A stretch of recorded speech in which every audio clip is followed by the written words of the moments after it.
This apple juice is delicious. It is, guys. Rock Dad. Yeah. Michael Jackson. Oh, not Michael Jackson. No.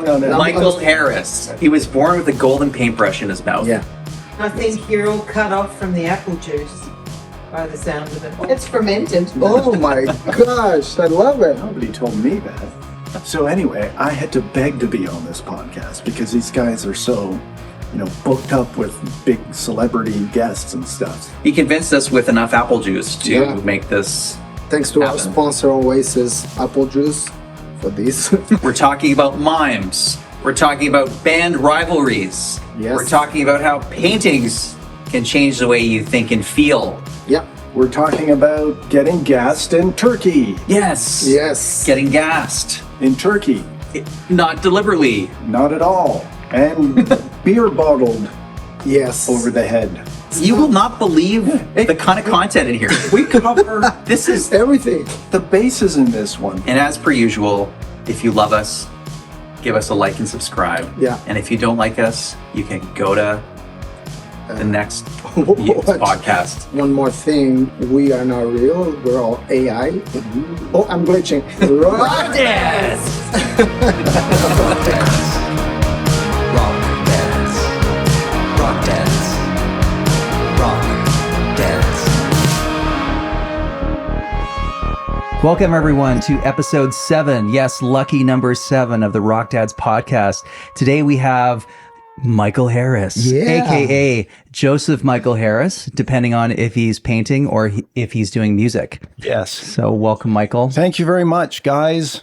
I'm on Rock Dads. This is a dream. This It is. fulfilled so many dreams for me right now. You This know is what? Great. This is a podcast that my wife once mentioned. So I'm happy that we're all doing this. Yeah. And Yeah, Is it a that's thing great. where everybody who becomes a subscriber gets to be on the podcast at some point? Is that how I got selected? No. You got selected because we you like said the quiet part out loud is the right. problem. Yeah. No, we're pretty, no. You're a nice person. That's why we only invite nice people. Yeah, That's what I we do. agree. We value the hang, actually, kind of above everything else. Well, and we've hung before, right? And just not this officially before. yeah, exactly. This should be smooth. Now we can just ditch all the formalities and tell me all your secrets. That's right. Ask anything. Go ahead. Let me see if I can ask anything. Let's start about like your career, painting versus music. Which one started first? I mean, Art stuff started kind of immediately. yeah, So as far as I remember, I was always drawing, and I was always sort of selected out. I was always the art kid in whatever school I was in, and whatever class I was in. It was always like Michael's the art kid. So You're born with a paintbrush in your mouth, kind of thing. it was always drawing and comics and stuff. That's what I was doing. Comics. Yeah, Cool. as a kid. So I was doing my own comics, my own superhero characters. and Nice. things. awesome. Like satirical stuff or more serious? Yeah, like superheroes, Yeah. Yeah. I just love Batman and Superman and DC guy. So I don't know if there's Wow. Marvel fans out there. You know what? This is refreshing. Everyone's such a Marvel fan all the time. Yeah, Like, but come DC is the cool one. on. Give me some DC already. Yeah. Yeah. So that's what as a kid, and I think what you do if you get sort of pegged as something, if you get kind of patted on the head for something, you kind of go, "Oh, I should keep doing this." Yep. So I kept doing it, and then at some point I started working into painting, and I think my first kind of professional gig as an artist was for this guy. It was kind of a sketchy situation. He had this. Go on. He had this factory area up north of Steele somewhere, and he would do reproductions of sometimes famous paintings, but mostly he would give you a picture of some, sort of generic kind of painting that you've seen. Yeah. Of patios on, in the south of France somewhere, that kind of thing. Right, If you right. saw one, you would immediately recognize it. Right. I And know the so- type. Yeah. And they're on, in restaurants all over the place kind of thing. And so he would get, he had a small stable of painters who would do these reproductions for him. No way. And it was really useful to do it because I was just kind of teaching myself oil painting at that time. Right. And so it was like, okay, reproduce this. And I'd go, sure, no problem. And then go home and go, how do you do this? Right? Yeah. Did you trace anything, or was it like by eye? I think at that point it's probably mostly by eye. Because a lot of them were generic, right? Yeah, So yeah. things didn't have to be exactly perfect, but just generally have to look like the Yeah. original enough to please him. I can't even draw a stick figure, so I mean, I'm just fascinated by. I could teach you. I could teach anybody. It's like not the that sound of hard. that. The problem is the learning side. You can teach anybody. The problem is right, yeah. the learning side. Right? I can't control that. I can't control how much people suck. Yeah, exactly. No, but That's super cool. That's amazing, and thank goodness you continued because you have like excellent, like amazing work. Thank you very much. Yeah, so it's It was interesting being self-taught too, because you kind of have to, at least the way I did it. I tried everything as I was going along. So Right. Start out with drawing, and then I think colored pencils and LSD. That was way earlier. Right. That was right off the bat as well. JK. And then watercolors, and I think I always saw oil painting as that's the best of the best. If Right. you're really serious. That's right? the apex. That was the apex of doing this sort of thing. Huh. And so it was good because I wound up being able to do pretty much anything, like use any medium. Yeah. And that's come in handy over the years for various things. No kidding. Yeah. But this, the oil painting was... yeah. We was have one the of them ultimate behind goal. you. I don't know if you can see amazing. it in the frame, but this is all of the musical heroes of the 1960s, which did any of these people spur your love for music as you sort of built that alongside your Yeah, art? of course. I mean, the first thing that spurred me for music, I think, well, one thing was my dad would play music at home. And that's, he's got some of the records on display here. Amazing. We're big vinyl fans. Yeah. So And that was all speaking our language. like Sinatra and Dean Martin and Nat King Cole and stuff like that. Yeah. And as when you were really young, I didn't know that wasn't supposed to be cool music to, that era, my era I was growing up in. So I just liked the songs and the vocals and the musicianship. Yeah. But then I think the one that really got me was Elvis. The first time Really? I saw Elvis, yeah. Yeah? So I'd sit on the couch on Sundays when my mom was, making dinner, and they'd show Elvis movies. Blue Hawaii. And, All that stuff, yeah. right? And, it's like, what was the line John Lennon had when he talked about how they would go see Elvis movies, and they'd, he would say, we'd line up like everybody else, and we'd go in to see these Elvis movies, and all these girls would be screaming at Elvis, and they thought, well, that's a good job. It is a good job. Still today, it is a good job. Like, But it was like a guy There's a with a lot. guitar, and on a beach, and everybody, like everyone else is looking at him going, Yeah. so I'd like to be the guy everyone's looking at going like this. Yeah. Right? yeah. That's crazy. It's funny to think what motivates people to get into certain careers because, and I don't think this is the case with art so much. Correct me if I'm wrong, but music, often people get into it because, at least when you're young, you want to be famous. You want to be known and recognized. Hey, look, people are recognizing other artists. Yeah. I mean, that could happen to me. I could be recognized for doing some amazing music of my own. I feel like with art, it's like, if people recognize me 50 years after I'm dead, it's a good start. Well, I hope that's not the way it works out.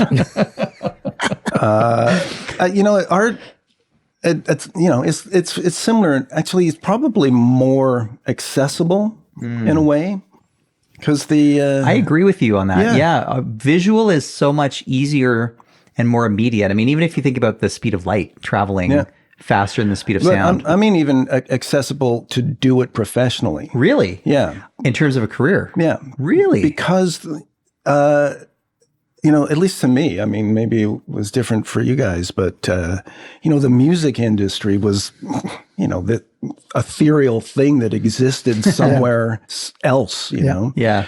And even when we were in bands for 10 years there in the end of the 90s and the 2000s, when we were trying to get, signed. This is with Boss Grunions? With Boss Grunions. It was still like this, like, how do we connect with these people? And right. And it's very obviously very corporate and like this big industry kind of thing. Whereas with art, there's, galleries all over whatever town you live in. Right. And you just have to convince one gallery that your art has merit, I suppose. Yeah, you have to be good, right? You have to be good enough, right? It's like a given, essentially, right? To, to get in the door. And to get in the door at a professional level, at reasonably good art galleries. And then from there, you kind of can grow your career that way, right? But it's right there, right? You can go walk into a gallery, right? And it's very tangible too, which I find that's the one thing that's funny about music is it's a lot of intangible stuff and it hits you differently different times of day. I think art does too in some ways, but music is very mood dependent, and it's like, some people will absolutely love the sound of that thing, and some people will hate the way that makes their eardrums feel, and it just sort of it's not as maybe universal as something seen. I've always thought that with video as well, like video, and I understand why, much to all of our eye rolls, they insisted on putting music videos to songs, right? Because it just created a broader audience. So I definitely think there's something about the visual arts that are just it just hits. It's just a more immediate kind of knee-jerk thing, right? The thing with it as well is it's like you're saying, it's tangible. It's got that physical quality to it. That was sort of with that series of instrument paintings I was doing. The trumpet and the violins, string instruments. And even with the ballet dancers, it was trying to use one form of art to bring out something in another form of art. Cool. And it really hit me with the first series of the ballet dancers, that the physicality of the dancers, of the dance, right, of the bodies. It's very physical. The muscles, the poise and the amount of focus it has to be on this is very grounded kind of physicality. Yeah. In order to produce this experience of the dance, which is ethereal and weightless, graceful. Yeah, and completely transcendent, right? It's this transcendent thing, but it has to have that physical grounded part to it as well. They both have to exist. Yeah, you need to be ripped, basically, muscle wise, right? But to be able to it's a cliche, but make it look easy, right? Yeah. But that's with all art, right? It's exactly. all performances kind of thing, right? It's always, if you're not experiencing that, as you're not really paying attention to the, how hard that guy's working on the drums, or you have to kind of like, it's got to become second nature in a sense, right? And it's that grounded with that kind of transcendent thing at the same time, right? So this might surprise you, but I was actually a ballerino. That doesn't surprise me in the least. A ballerino? A ballerino, yeah. You for were a several ballerino. years. Is that the name for a... Ballerino is a guy, yeah. And I wore those little tights, and you could just see everything. There was nothing left to the imagination. And I was the only... Now all I can do is imagine it. I was the only guy in my class. In my head. Seeing This is pre-pubescent Ben, by the way. So, I mean, I was in a class with all girls, and I was like, oh, this sucks. And then if only I had been like 3 years older, I would have been like, this is amazing. I'm in a class with all girls. But anyways, but it was actually really funny. My mom put me in it because she thought that I was quite clumsy and I need to be more graceful and learn coordination. And so I've heard that about dance, that it really does. Oh, sure. Again, that discipline It's pretty amazing. But it's interesting thinking about things like that where, you know, there's such a risk in investing in terms of monetary return, I will say. Oh yeah. In investing that much time in dance, music, art, anything like that. But that I was really, you know, smart that way because, you know, I was doing art, which everybody says, you know, you're not going to, you know, make a career at that. So I had music to fall back on. oh, great. So, Exactly. What a great plan. Yeah. my What are you doing parents with your were life? thrilled. Oh, don't worry, mom and dad. I'm a musician. That'll make lots and lots of dough. So I'm a musician, but do you have a job? Yeah. That's what they usually ask. Are you also employed or? But even like, are you, when I think of learning guitar, you know, as, you know, 10-year-old or 11, whatever, you know, when I was really starting to learn it properly, I'm amazed I pursued it. I kept going, you know, because it's not really pleasant to learn at the beginning. It hurts. It sounds hard, bad. You know? But you know what it can sound like, which is what keeps you going. It keeps I think. going. But, you know, and you think like how many, you know, how the commitment that a young person must have in order to learn. You know, okay, I'm going to get through this part because I'm, you know, believe that I'll be able to have some result at the end of this that lives up to my expectations or something. It's wild. I don't know. I actually wonder if as many instrumentalists will be coming out of this next generation because of the lack of time. Yeah, right. The time famine, the time suck that screens are. Yeah. And I not think- just that. Sorry, the fact that we have like all AI and all this stuff. Yeah, it's too easy to get sounds. You and got to stuff, spend right? less time learning Yeah. an instrument because you have all there. I think Yeah. there's probably also that, you know, immediate gratification thing now too, Yep. right? Where there isn't as much of a, you know, expectation of I'm going to have to put in a lot of hours and pain and suffering to get to the get to the sound I want to get. Oh, and I can just, you know, use a plug-in for that, or you know, I can, It's AI for this, you know, kind of too thing. easy. It's too easy these days. And I agree with you. It's something that you said. The fact that it's easier to follow like an art these days. I find like in terms of the music business, you have these years ago for you to be recognized, you had to play in bars, you had to play in concerts, you had to play. I actually saw a thing from Dave Grohl. He was saying like, keep playing. But now there's this chance of like being recognized through the internet, right? Because it gives you access to so many things. Yeah, directly. right, and everybody can be a musician. You might actually have. Not you have to learn. Yeah. but still, like it's everybody can say, hey, I'm a musician, I'm an artist. Yeah. Without doing anything in life. To give you an alarming stat, Spotify about a year ago was introducing 100,000 new songs onto its streaming platform every day. Wow. Yeah. So and the number I can only imagine is exponentially higher now with AI generated content, because that is getting onto the platform and there's no protections in place. Right. And so if you think about it, you know, just randomly getting noticed is not a thing anymore. Yeah. Like it's not, you know, what are the chances? In other words, you have to really work it and want to make a career out of it and make it happen if you want anything to take off. And it's unfortunately I would say it's probably one of the most difficult times now. I think it was like 3 years ago was almost like a golden era because you had access to all these tools online for free. And it was getting reasonably easy to get promotion and stuff. And I find now it's just getting flooded. Right. So I wonder if that's kind of, if that's going to be something where there's going to be a big countercultural movement to move offline and, you know, get back to physical medium like vinyl. I mean, you are seeing it with a lot of artists, which Even I love. like tapes and stuff. Tapes, I see coming I love back, that. you know? I saw the last U2 album was released on a tape, and they had a That's special hilarious. edition thing with the pull-out card. That's and great. You know, why did it not? come with a pencil to put in there?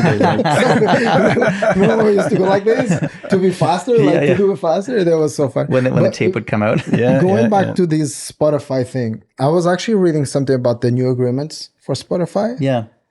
apparently they have access to all your. I have to read this. I have to read like. I don't know if it's true or not. There's a lot of things online that we don't know if they're true or not. But apparently they have all the right to do whatever they want to do with your music, with royalties wise. I'm not a big fan, man. Wow. Spotify, I love you guys. You're a great platform, but please pay us more because we work hard for that. When we were in Cannes for the Medem Festival, so when was that? We keep asking each other how long. 2014. 2014. Michael and I did a trip to France, to Cannes together, and that was the most magical trip. We went to the Medem Festival, and we ended up at a chateau. And awesome. Drinking champagne every night on the balcony. It was amazing. Yeah, just wow, fabulous. That's good. Any day of the week. Just twist my rubber arm and take it on one of those trips. We'll do it again at some point. Yes. I bring that up though because what was the theme of the festival that year? It was streaming and how artists are supposed to make money at this, and they're not. They're not. Yeah, they're not. It's crazy. That's the answer. They're not. But that's sad, man. I mentioned this to another musician friend of mine who really likes Spotify as a consumer, right? And he doesn't have anything on uploaded to Spotify. He doesn't really play that much anymore. And I, just because I'm used to talking to, guys like you. And I said, of course, artists aren't getting paid for this. And he said, I don't care.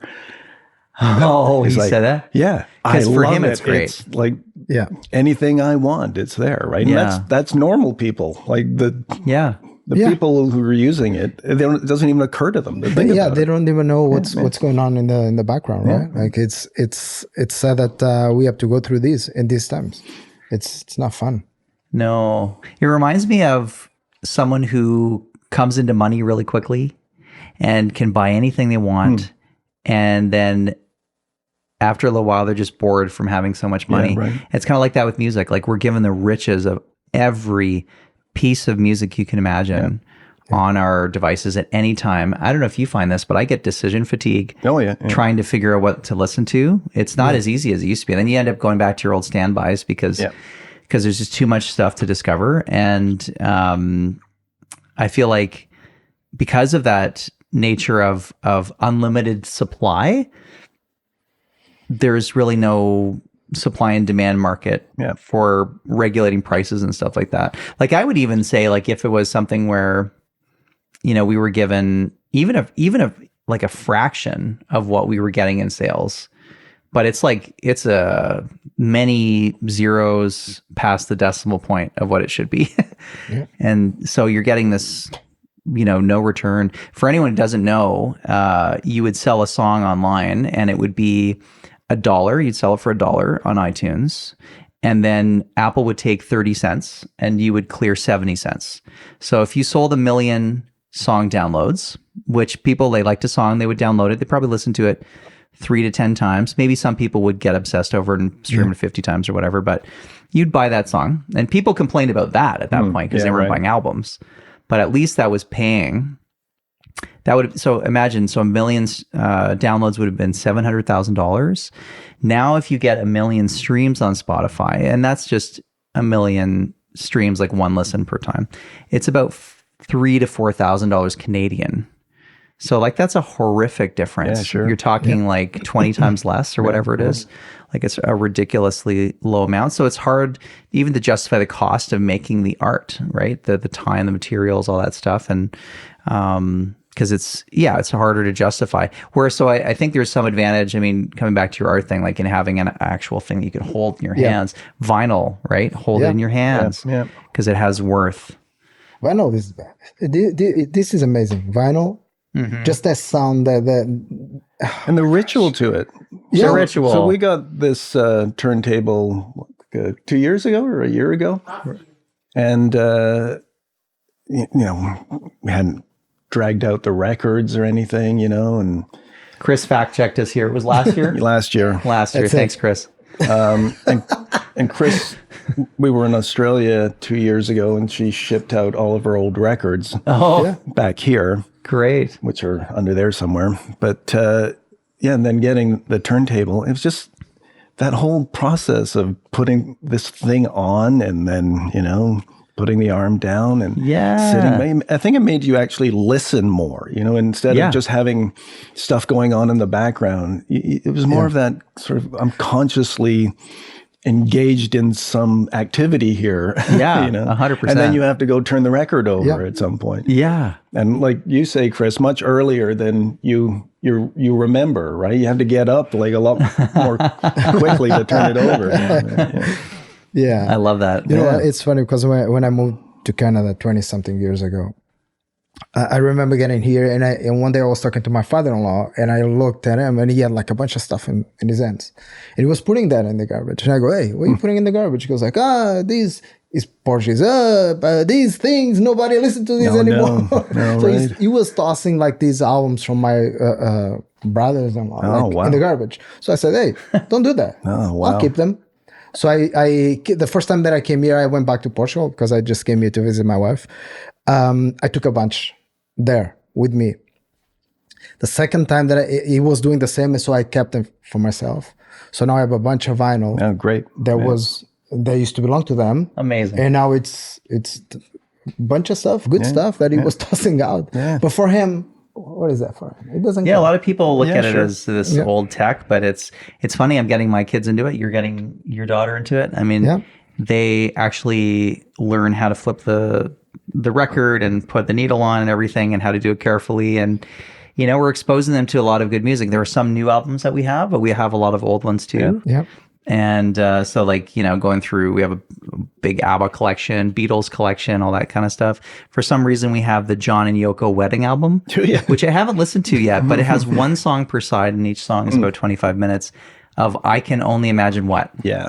Have you heard the wedding album? Yeah. Is that Yoko Ono? Not singing? deliberately at any point. I'd heard about it beforehand, but...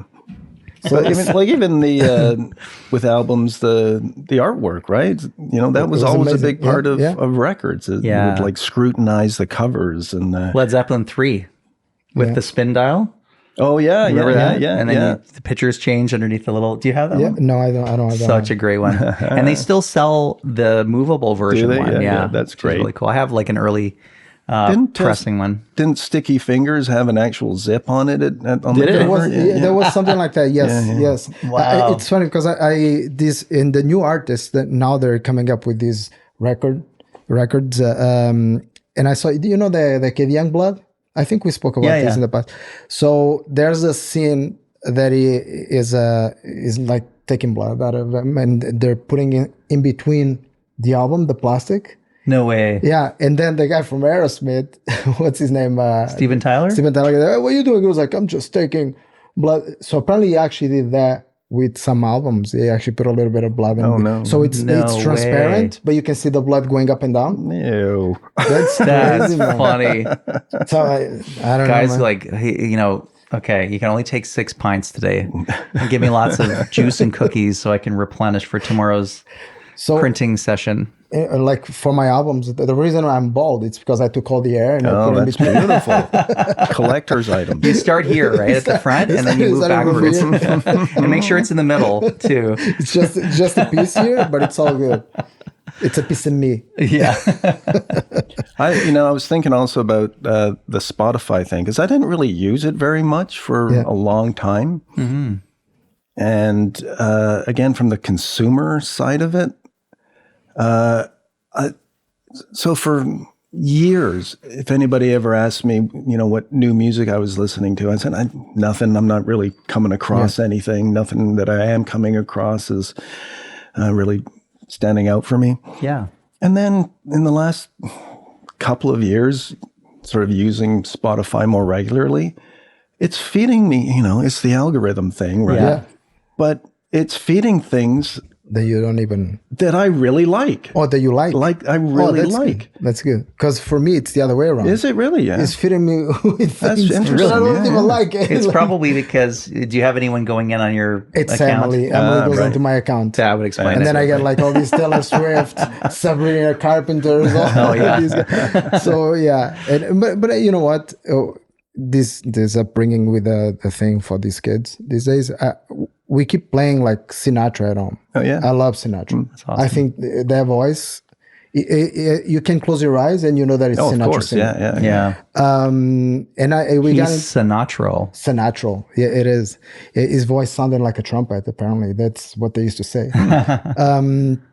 So I start playing that at home, and now, like before dinner, when I'm cooking and having my glass of wine or stuff, man, that sounds like, especially in the winter, for some reason, fall, winter, Sinatra, nice glass of wine and cooking. Yep. That's Sinatra, Nat King Cole, same Oh thing. my gosh, so good. Love those, because also the way that those are recorded is so wonderful. Yeah. You know, a lot of times wasn't Quincy Jones responsible for a lot of those recordings? I know he did some Sinatra stuff. Yeah, it must have been. Yeah. And they're masterfully. Nelson Riddle was writing the strings and stuff for that stuff too, right? Wow. It's just it's stuff on another level. You can't conceive how they recorded those. You know how. Yeah. But when you hear how beautiful they still sound, and you realize that it was, okay, get the tuba a little bit further back. Exactly. Yeah, the early Sinatra stuff apparently was recorded with one microphone. So you had a U47 mic, and it would sit, it's a big sounding mic, so it's made to pick up a lot of stuff. Right. Yep. So the singer would be the closest thing to it. The drums would be the furthest thing away. And then they would, as you said, they would say, tuba player move back, or the horn players, singers, background singers kind of move in a little bit. And they would sort of mix it on the fly because it was all coming through one source. And they sound amazing, like weird, right? Yeah. But a great room and talent. Yeah. And that's something now that's like sorely hard to find. Really amazing session players who, don't require editing. Yeah. I mean, I've worked with a bunch of great ones, but it's not the norm. Right. A lot of it is just reliant on, we can fix it because we have all the tools to fix it. Yeah. And then you kind of polish the charm out of it. Whereas in those days, part of the reason that these recordings are magical is because they were real recordings. They were real, It was live. real human performances all the way through. Yeah. You had to know what you were doing. Again, with the second nature conversation, right? It came back to this. Yeah, it feels like second nature. Yeah, for sure. So I want to say we have a little bit of a rivalry going on here. This is a Beatles fan, and this is a Rolling Stones fan, and never the twain shall meet. I have nothing against the Beatles. Nothing. Okay, we're done. I like a few songs. A few songs. The Lonely People. That song. I don't even know the names. Eleanor Rigby. The Lonely People. For me, the Eleanor best song Rigby. ever. Yeah, exactly. Best song ever. Some other songs, man, they don't fill my cup. But it's just me. I know it's just you. Obviously. It's just me. There's that one guy. And then you have Rolling Stones on the other end. It's different. It's a different rock. I don't know. Do you know that the Rolling Stones were present during the recording of Sgt. Pepper's? I probably have known that off and on throughout the years. Kind of. I know Mick was at the recording of All You Need Is Love. He was there. I think that's what I'm thinking of specifically. Yeah. And I think maybe I want to say Hey Bulldog, but I'm not sure. A couple of other kind of things where a couple of the guys showed up kind of thing. And they did the Rock and Roll Circus. So Lennon and Yoko was on that thing. So Yoko. you don't want to. Don't get us started on Yoko. I can't stand Yoko. I cannot stand her. No disrespect, Yoko. No, nothing. Except for the things that you deserve. Disrespect. No. It's just like I think she was the cause of the Beatles breaking up. Like that's I don't know a lot about the Beatles. I know some songs. I don't know, but I saw a documentary and she was always there, man. She couldn't. She was like a parasite. She never left. So that story, we talked a little bit about it on the show last week, which was that she got injured in a car crash. I think John and her and their son were all injured, but because they decided that they were never going to be apart, she decided to put a recovery bed in the studio room. So it was like in the live room, and they actually gave her a microphone to talk to the Beatles in real time, and she just piped in whenever she wanted. And then so somebody commented on the reel this week. They were like, John Lennon was a real, piece of work essentially to allow that. But it was interesting because for them, I guess it was totally just the way they saw the world. That I don't think they were trying to create division. Do you? Like what? How John do you, and Yoko? John and for doing Yoko, that? were they just so in their own brains? Yeah, I think they were just, so self-absorbed, basically. Yeah, I mean, they were exactly. still in their 20s, weren't they? Yeah. Oh, well, Yoko might have been older, but Yeah, I think she was 63 at the time. But yeah, that's a good point. They were all like very young guys. Yeah.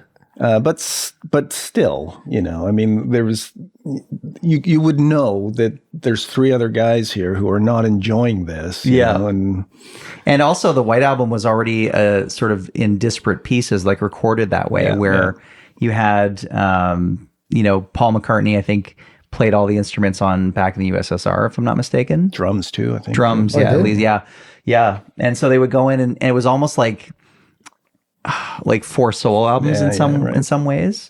Kind of put together as one Beatles album, because a lot of times I don't know if it was because they didn't want to work together, or if they just came in and didn't want to be bothered to have to do the band takes. I have this idea, just lay it down kind of thing. Probably a bit of both. Yeah. Weirdly, Ringo always, whenever he talks about the White Album, he says that's one of his favorite albums. Oh. That was really fun and stuff. Okay. Because Paul McCartney, Even though apparently he quit during. because Paul, during that. Paul McCartney played the drums. Yeah. Ringo wasn't very okay. I'm not gonna go that way. No, come on. No, I just think that Ringo wasn't the drummer for the Beatles. Man, he did his thing. That's the thing. That thing worked out. Yeah. Somehow, was the biggest band in the world. Yeah. Right. Well, most drummers focus on the timing, and fills are sort of something else. Ringo focused on the fills. Yeah. And I mean, he also had a meter, which was nice, but it was all about his fills. And he had a philosophy that every drum fill was going to be different. Like they were all going to be unique and boom, boom, boom, boom, boom, all this like something. And For the song too, right? Everything's for the song. yeah. Right? But if you ever seen Beatles in 1964 at that film footage of them playing in Washington At the stadium? Is the that the one? stadium Yeah, there? yeah. My favorite part of that is Ringo. He's the Dave Grohl of his time. He's a real like I love his look when he's playing. but he's a monster. He's just like a punk rock drummer before there were punk rock drummers. Yeah. So I mean, he gets credit for kind of inventing rock drumming, right? His That haircut kind of thing. too. I mean, honestly, what was the famous line? They were like, "What do you call this haircut?" And they're like, "Steven." Arthur. Arthur. That's right. The funny thing is, there's a lot of drummers these days that they say that guy was a genius. Yeah. Yeah. Well, if you listen to the first John Lennon album, the Plastic Ono Band, that's Ringo. And he's just there as a click track, pretty much. Like there's almost no playing on that. It's just so simple. Yeah. Everything he's doing.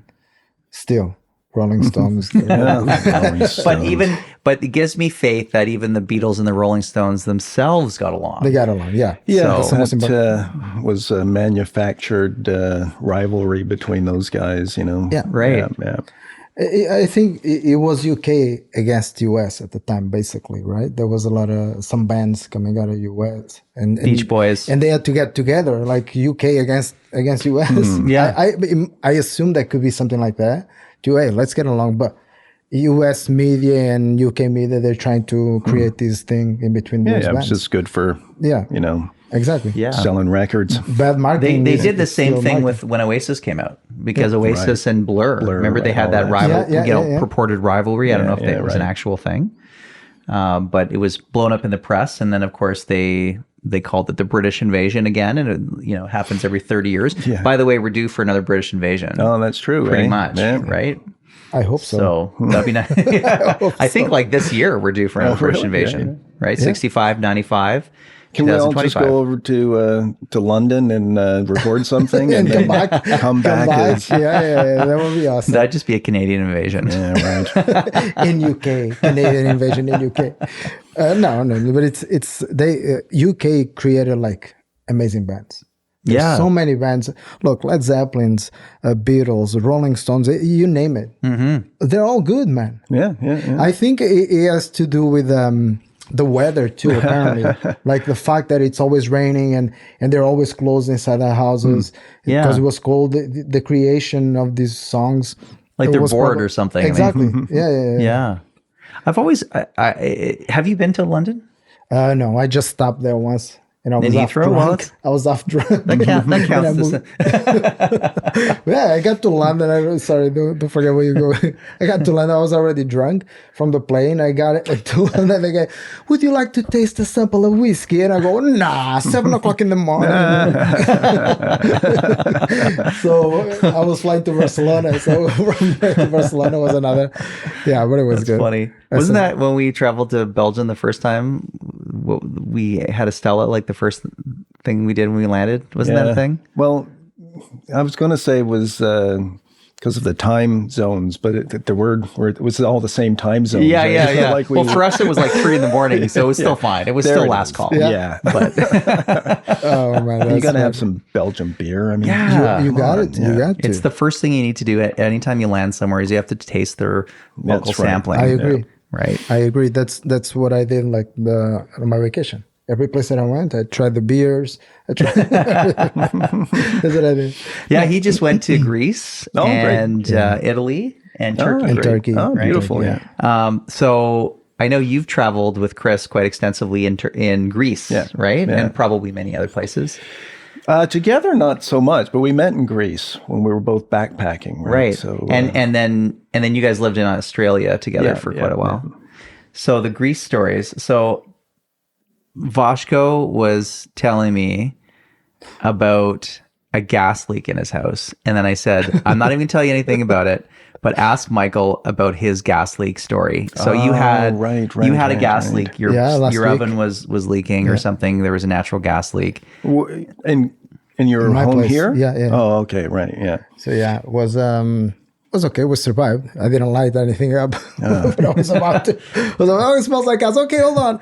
Happy birthday. Or worse, right? No, but 'Cause you it can- was. I noticed that thing like was fast too. Like my wife just turned on the stove and that thing started like smelling. when they put that scented part of it in Yeah, there right. for you to recognize Like it, rotten right? eggs. Yeah. Smells like rotten eggs. I Yeah, think. my gas leak story didn't have a scent. It No? just had the effect. It would have helped if there'd been Wow, a scent to it. that's crazy. But You got to tell Voshko now. right, the story, the famous Turkish gas leak story. So I'd been on a trip around the world in 1993. So I started in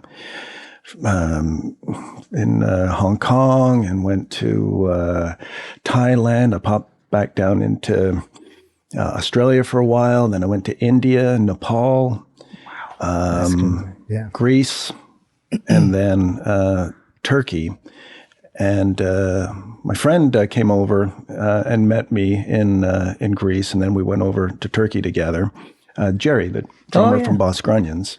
Nice. And so we backpacked around. And so at some point, we were kind of in the middle of our time there. We were at this sort of out of the way camping area. And it was all kind of off season. This was sort of late in the year. And Jerry upset the guys who were running the place because we'd met all these other backpackers and we're having a night out in the kind of courtyard of this place. Yeah. And someone had a bongo, so Jerry was playing bongos. That explains That it. wasn't it. Apparently, he was drawing attention from some of the female backpackers, and one of the guys thought that the one that he liked was paying too much attention to Jerry. So this guy went over and started roughing up Jerry. Oh my god. And I stood up and said, "Hey, man, leave him alone," right? And I wound up from behind getting a guy smash a beer bottle over my head. What? Yeah. So I thought that only happened in the movies. I know, but Jerry was fine. But I, You got hurt. Jerry so was I got fine. kind of slashed up behind here, and I had a really, really bad headache for a few days. Anyway, cut to like about a week later, we were in Istanbul, staying in this unofficial hostel. Yeah. because it was, probably 37 cents cheaper a night than the official hostel. And it was like, you'd always go for the cheapest accommodation you get. And Jerry had somehow managed to get a job in a restaurant just kind of around the corner from this place where we're staying. Whoa. And he's has done waiting. So he got this job, and he was off early to go to this job. And I went to go have a shower.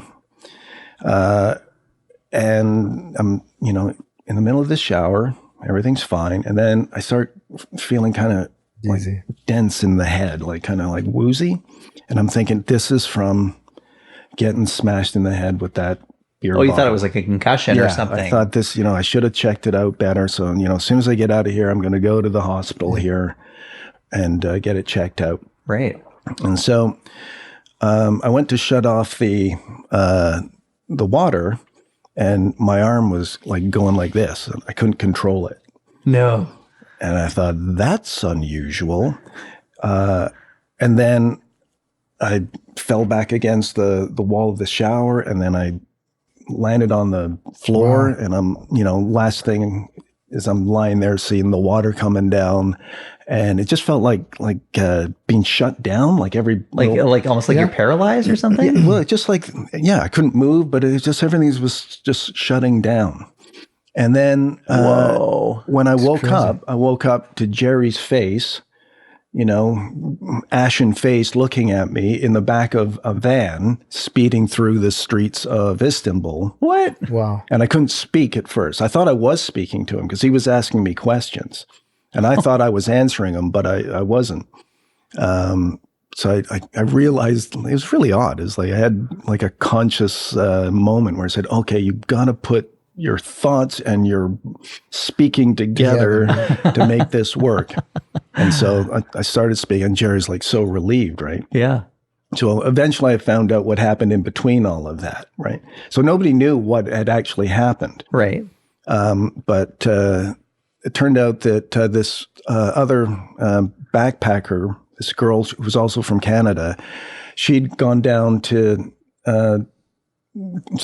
she wanted to have a shower as well, right? And she'd gone down, and she could hear that there was some, like the shower was running. Right. And it had a frosted window on it, but she couldn't see any movement, right? Right. Yeah. So she went back upstairs, and she had a really bad feeling about it, and then came back down about, 5 minutes, 10 minutes later, and it was still, and so she knocked on the door. There's no answer. And so she goes, finds the owner of the place, and they bust the door open. And apparently I'm lying there with my eyes open, buck naked. Wow.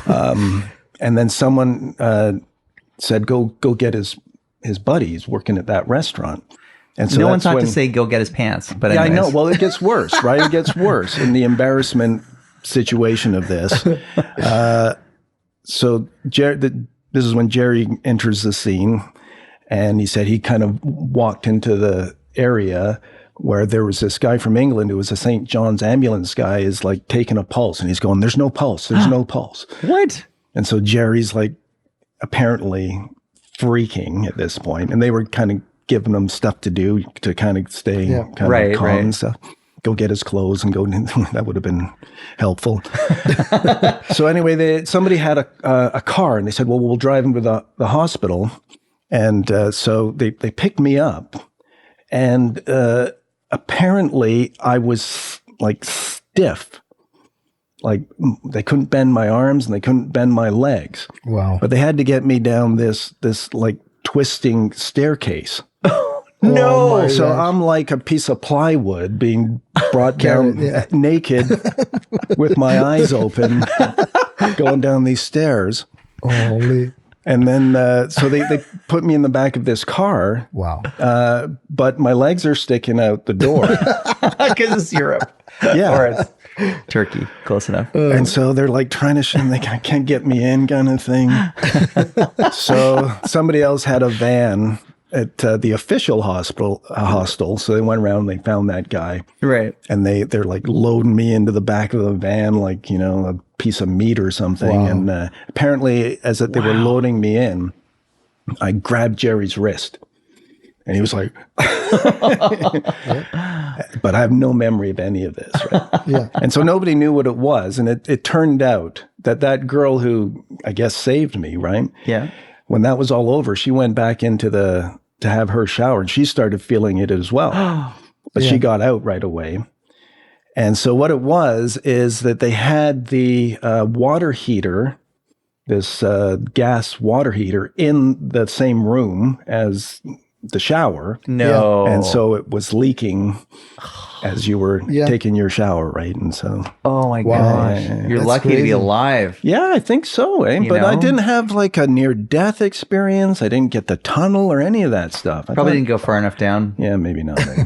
Wow, that's crazy. But anyway, there's my But, truly fascinating. Yeah. So Speeding apparently gas there's story. there's no pain, right? It's just Yeah, your body shuts down. if I died, I would have been fine. I would have even noticed. It'd been. Wow, that's crazy. Man. Chris might have noticed. Yeah. And Jerry wasn't too enthusiastic about having to call up Chris and say, "Oh, by the way, I've been taking real good care of your Your man. husband is naked having Yeah. a great time, but in the back of the truck.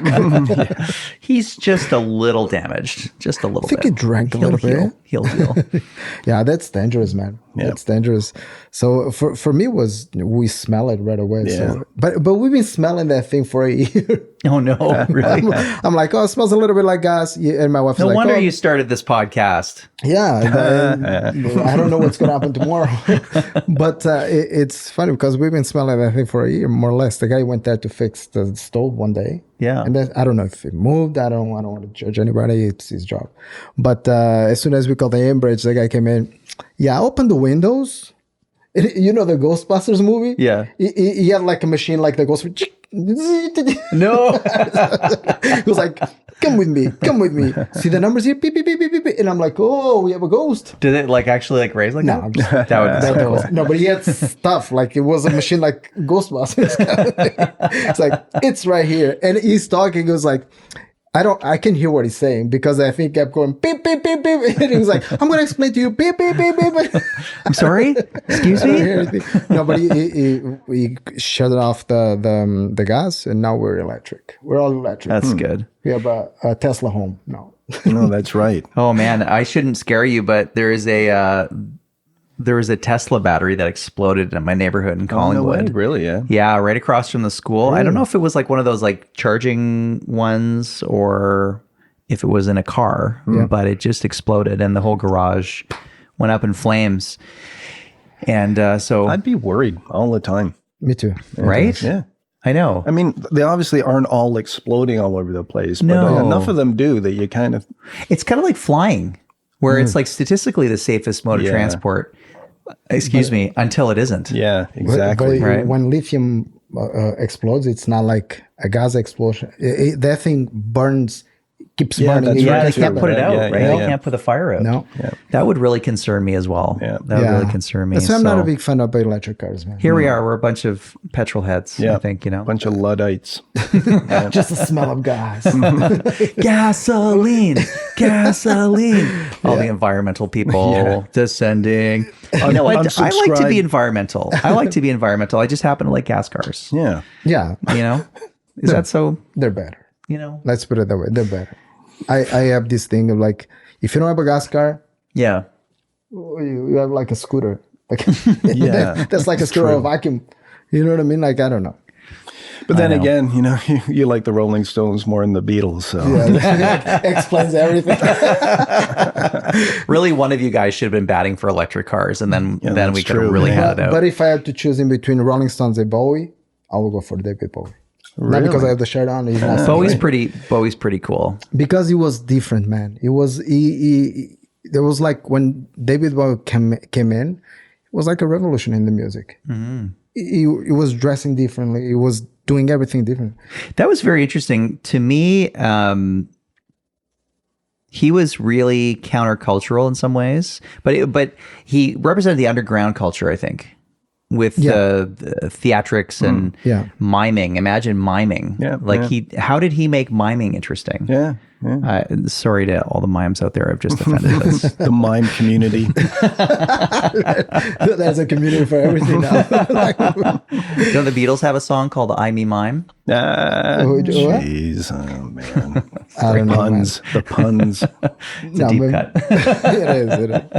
The first cut is the deepest. The first cut is the So deepest. what was that story I told you about that podcaster guy I listened to, Andy White, who was from Manchester, and he was saying, the sort of Beatles, Rolling Stones rivalry thing, that part of the sort of mythology of the Stones is that they're the real rockers, they're the real tough guys, and it's like this guy Andy White from Manchester, he's a drummer as well.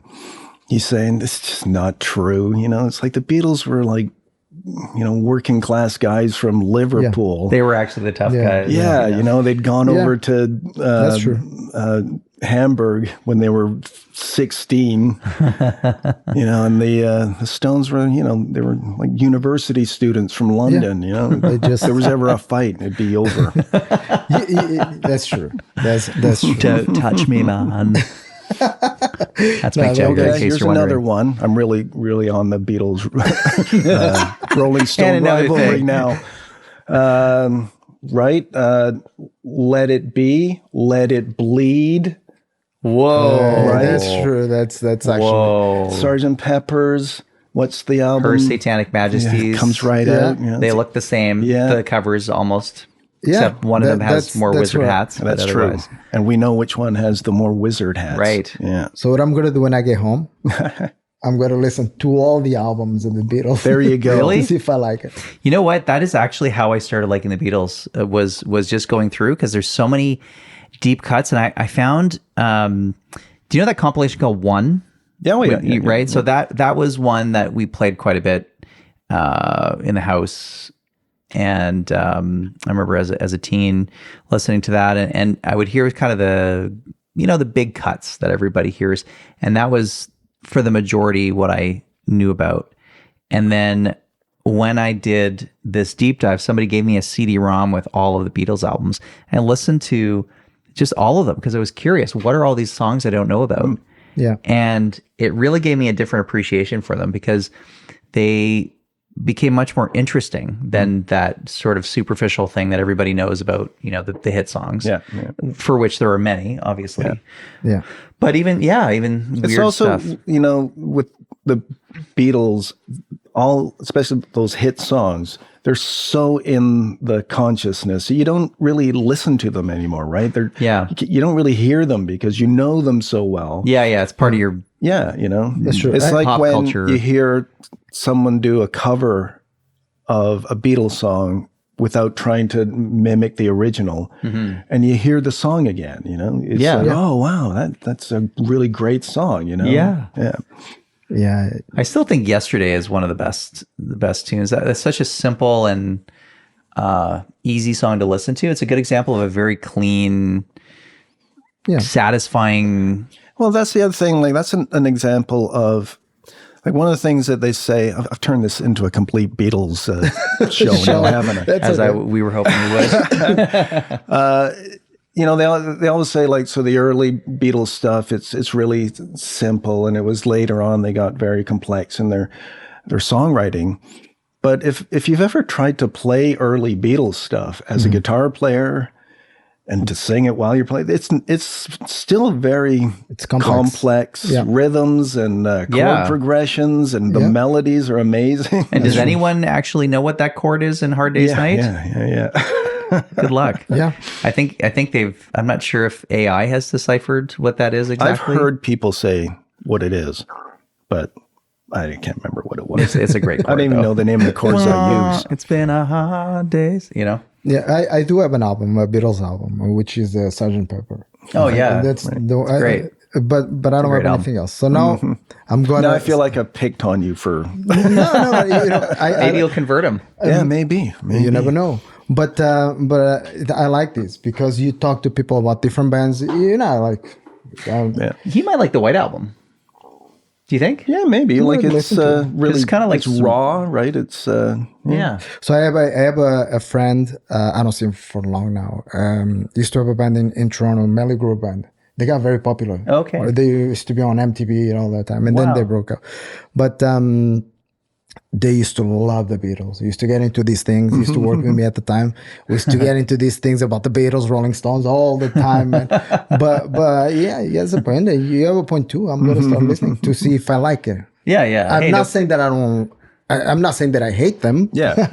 I just can't wait to track the progression of this over time and see where it goes.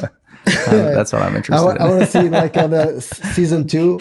I'm gonna be a completely different person. Okay, today we're gonna talk about the Beatles. I'll have to defend the Rolling Stones.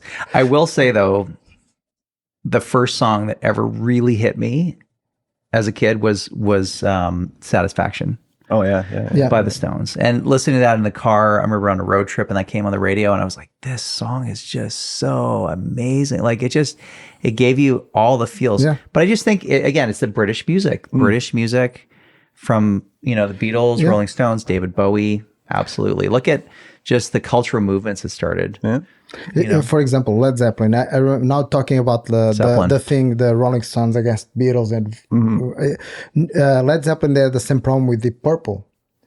They're always like, "Oh, who's better, Deep Purple or Led Zeppelin?" Yeah. For me, Led Zeppelin was better, was more complex. But Deep Purple, if you don't know, if you never heard Led Zeppelin, or if you listen to, for the first time Led Zeppelin, it's gotta be, you gotta say, I don't know if I like it.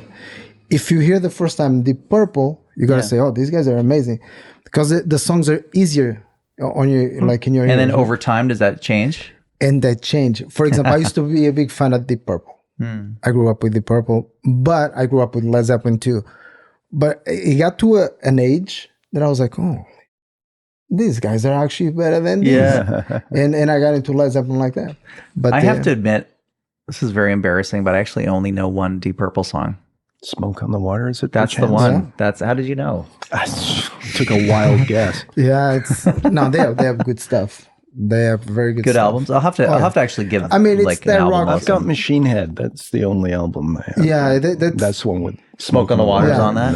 Of course. they have these songs like Soldiers of Fortune and stuff like that. They're Like really, prog guys really like Deep Purple, right? They're very big among prog fans. I mean, Huh. it is what it is, man. They're all good. I think like most of these bands from that era, they're good, man. It's Just a different aesthetic. different, completely different. I think work ethic too, and Yeah. I mean, it's hard to say that what combination of things created that perfect storm of that incredibly inspired music that came out of particularly the 60s and 70s. That Drugs. was so, well, probably. Drugs and Jack Daniels. No doubt. Do you guys think of Canadian music as having a particular moment?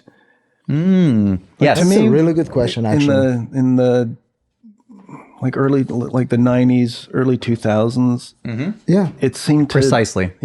Precisely. really peak. Precisely. Yeah. And Brian Adams, it happened Shania. in Australia like about 5 years before that. Right. Where they had all of these. Oh, yeah. Crowded House. Oh, were they and- from New Zealand? Yeah. What was the one The from? band was from Melbourne, but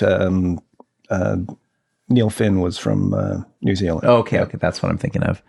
What was the other one that with Midnight Oil? Midnight Oil, Right? Yeah. Yeah. In Excess. In Excess? Yeah. Midnight Oil was actually the first album that I bought in my life. That was Really? the first CD we bought was Midnight Oil. really? No way. That's hilarious. That's crazy. I love it. Canada had a lot of good bands too, man. And really, there was a real scene, if you were a music fan in Canada, for Canadian music. There was a Yeah. real appetite for it. Yeah. And Well, a you're lot right. of Like very the popular 90s bands. with, Yeah. I mean, even in Canada, like the hip, Yeah. right? But then internationally, Brian Adams, Yeah, Shania, yeah, Alanis, yeah. like just between those three. Celine, Celine, yeah. oh my goodness. What about? I know that it's earlier than that. I'm not sure if they're Canadian. Supertramp. I think No, they're British. They're They're from British? UK, Yeah. yeah.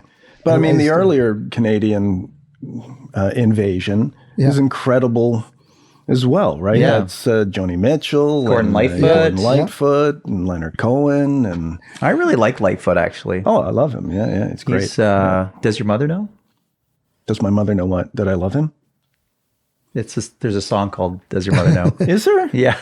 Does your mother know? I knew It's a that. Lightfoot song. Anyways, I trying to really make it love musical. him, except And then, Yeah, I and don't then, know that and then song. Canada Failed. started getting, then we start getting the guy used to sing Informa. oh, Snow. Oh, yeah. Yeah. Right. then we start, Canada went like this. Yeah. So I had Loverboy. Everybody was Yeah, you know, they were huge. I know. guys, I had some experience with the Canadian music scene right when I got into the industry. So I went to college at Trebas in Montreal, which was a lot of fun. I really enjoyed it. Studying audio engineering and production and everything was so cool. At the end of it, I got a scholarship, which they gave me. This basically was $1,000 and 2 tickets to the Juno Awards. Oh, wow. So I decided to jump in the car. It was in Newfoundland, and drive from Montreal In Newfoundland. with my bandmate and my then manager. And we had a little band thing going and doing some recordings, and we really wanted to kind of forward that. So we thought, let's take a chance and get out there. So we drove to Newfoundland, and this was right 2001. So really lots of big Canadian stuff happening around this time.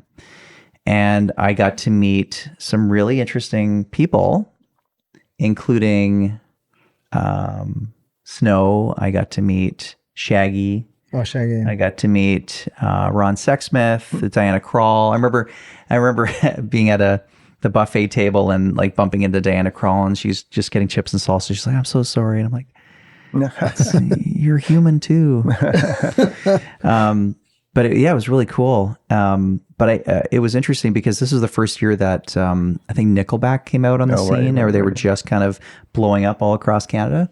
And so wherever we went at these parties, music industry parties, all Juno week, basically leading up to the Junos, everybody would be having a great time, and then Nickelback would come in, and they would just take over the party. Oh, yeah. So they would, and by the way, I hear they're super nice guys now. I'm going to qualify this story with that. But it was interesting because my first impression of them was that they were like super heavy rock stars, like coming in. And so they would commandeer the whole lower level, and they would put one of their guys outside with their crossed arms. Nobody's going downstairs. It's just Nickelback. And it was like, probably strippers and blow and that kind of thing happening. But anyway, so we got to know or start talking to Snow a little bit, which was really cool. Met Daniel Lanois at the award show and everything. And I remember I was playing billiards in the hotel, and Snow was hanging there with us. And we were playing billiards, and Nickelback walks in the room. And they've just got this huge entourage of girls. And as we're playing pool, the girls literally start like sitting on the table, and the guys from Nickelback just come in and just start like taking our table over, with like not even acknowledging us. Really? Yeah, it was just such a weird, funny thing. Very Canadian of them. Yeah. And I saw Snow actually a couple of years ago at Canadian Music Week, and I reminded him of the story. And he's like, "I didn't know that happened. Like, I would have done something about it." I was like, "I think you were actually talking to someone the moment that happened." But it was such a weird thing because there's this kind of attitude in Canadian music where, you achieve a little bit of fame and you get this, you develop this inflated sense of yourself, and then it sort of doesn't translate outside of Canada sometimes. Yeah, right. But yeah, I think Nickelback has redeemed themselves, for the record. I think, I have some friends who know Chad and those guys I think they've turned into some, Canadian icons, but they went through the trial by fire, because then they had that attitude at first, and then they became this most hated band on the planet. Yeah. And then they've sort of landed somewhere in the middle. Now they have lots of loyal fans, but well, I always think of Canadian stars, mostly of that era, seem kind of cool, kind of down to earth. Every time you see like the guys from Rush, they just seemed like the nicest Oh, guys, yeah. They you know, seem super and- nice. Calm, yeah. Yeah. Yeah, one of the guys from Rush, I think, was it Alex Lifeson who had the Orbit Room, which is a famous venue in Toronto? Yeah. I think he was half owner in that or something for a long time. Apparently, he was a nice played there guy. and probably at some point. I think he did, yeah. No, we did. I think we probably Oh, you played there it at some point. Boss Grunions? I think so. It was a really cool venue. Yeah, I really like that. I mean, we're kind of losing a lot of those really cool venues in Toronto, I think. yeah. It's hard. Live music is something... How many do you have left? Not a lot.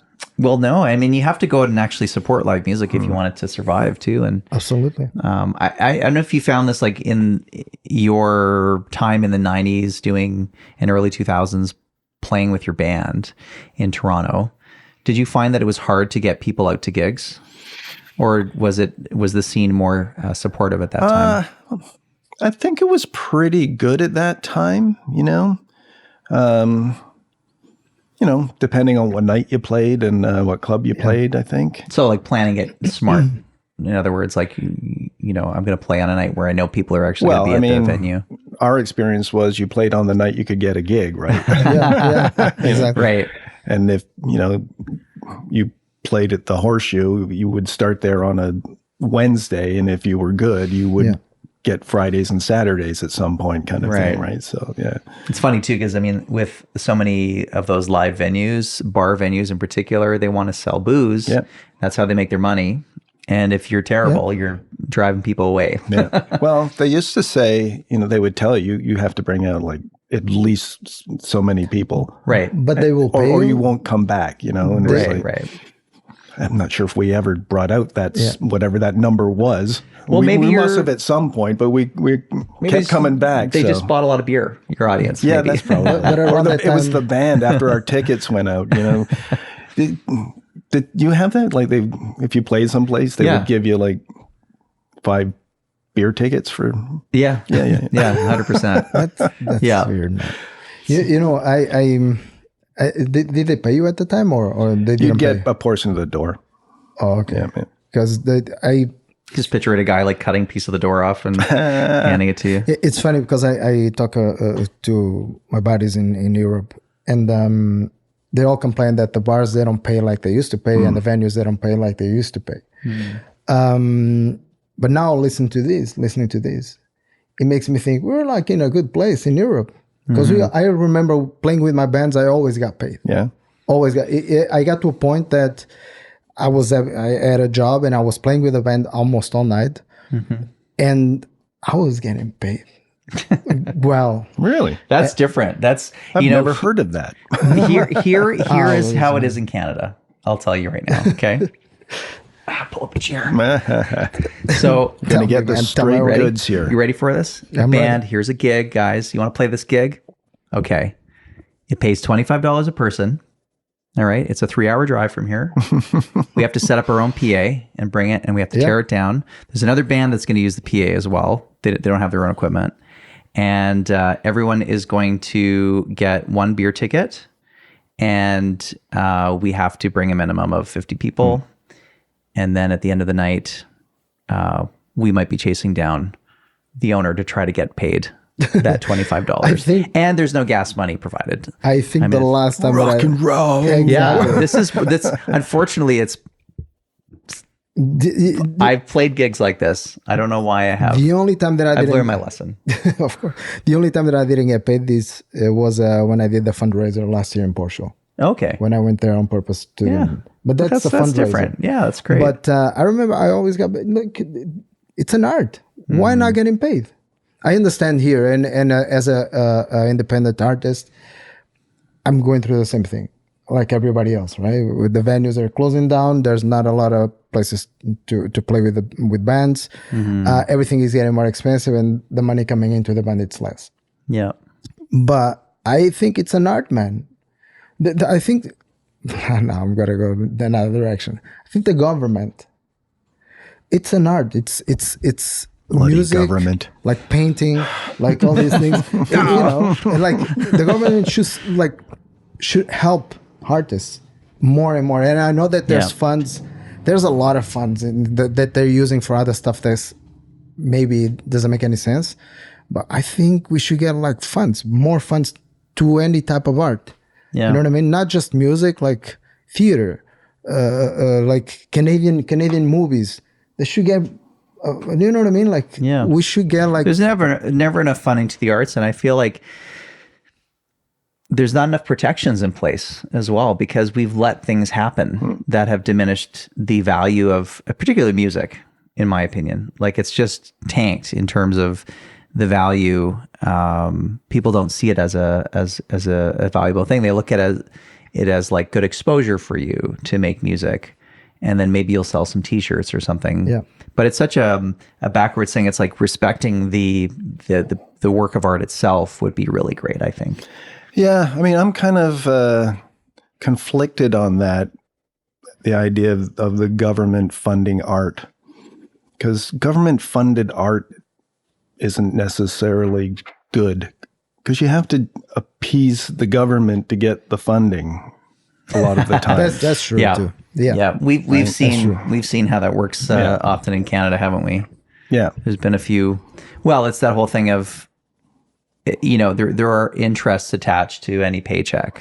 Yeah. For sure, Of right? course. And the expectations.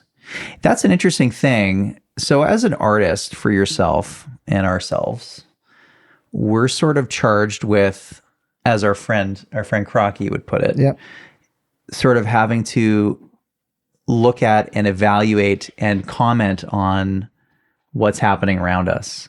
And I know that you've, speaking of the government, you've brought a lot of that into your art. You've done sort of quasi-political pieces with the Mounties series, which, for anyone who doesn't know, Michael does Mounties. It's famous, typically Canadians, right? Almost all Canadians. Yeah, I mean, most of them aren't famous people. Most of them were just generic Mounties. Right. There were a couple of... And then you had a few famous faces that you kind of put on. that I crucified. Right. Yeah. So Literally. Mounties being crucified. Yeah. I mean, it's just such an interesting concept and unique and extremely Canadiana, but fascinating. So what exactly spurred that whole thing, and what was your inspiration? That started a long time ago. My first solo show at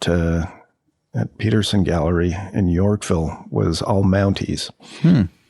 And it was, I think, at a time where, similar to recently, I guess, that Canadian culture and identity was in question. Like, what does it mean to be Canadian? What is this? And I was very interested in all things Canadian at that time. Right.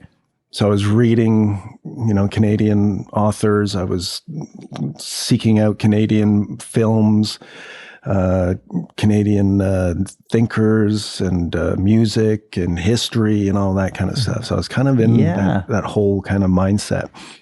And I think it came from my sense of the ambiguity of what is going on with Canadian identity. And there was almost a sense that of all the nationalities in the world, this is the only one that doesn't have any kind of grounding to it in some sense, Right, right.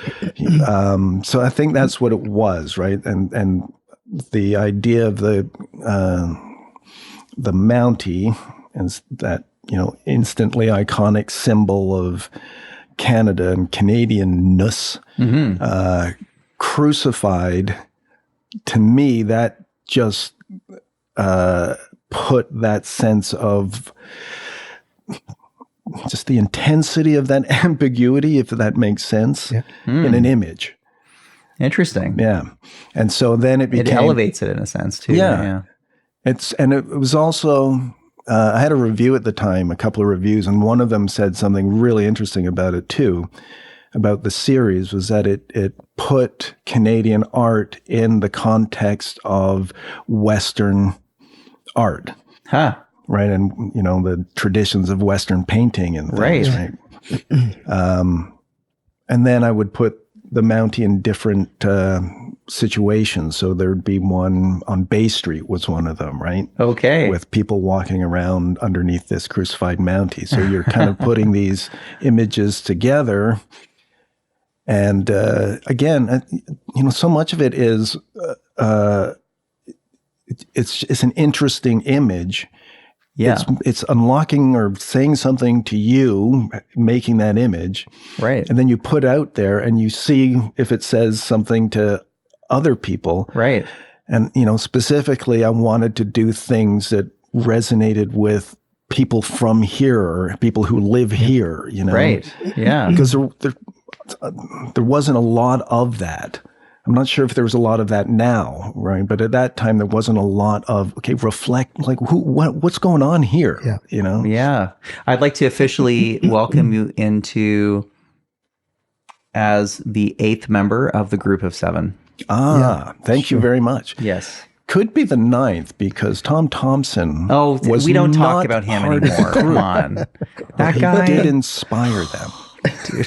But I will take Okay, that. the 9th member. All right. The Fine. 8.5. I think that's amazing. Like I liked like the hip when they had like so many Canadian references in their songs too, right? It was like Bob Cajun. Bob Cajun and Wheat Kings and, just little references here and there. Yep. Because, with my connection to Australia and the music scene there, there was a lot of music about their own culture. Right. Yeah. And it kind of makes it authentic and interesting. Yeah, it's very, it's like things, it makes, like the Americans are great for this, right? For creating art about their own culture. Yeah. And then what they... John Mellencamp, And things become iconic through that art, right? Through the songs, like how many songs about Broadway and all this, right? And then everybody wants to go to Broadway to say, "Oh, that's from that song." Yeah. It just creates something in the bigger consciousness. Like I Sinatra think. with New York. Yeah, They're very patriotic for some reason. True. I don't even know if it's patriotism as like it's folk music, right? Like folk music sings about their own environment and what they're going through on a daily basis. It's speaking to people like yourself who right? I think that's kind of what that. But you don't see a lot of art bands, does. Canadian bands now doing that. No.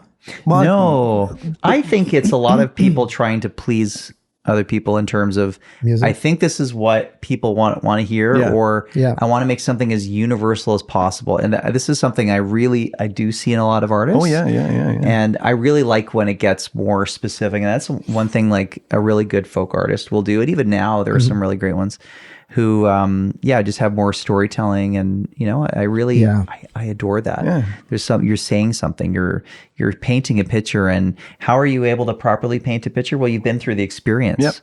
So you've gone through something that's moved you to write, or you have a context or a situation. And when you've gone through something and someone else reminds you or creates art for you of that thing, it resonates, right? It resonates with you. And I think that's the thing about when you hear a line in a song of a place or that you've been to, it resonates with you. And,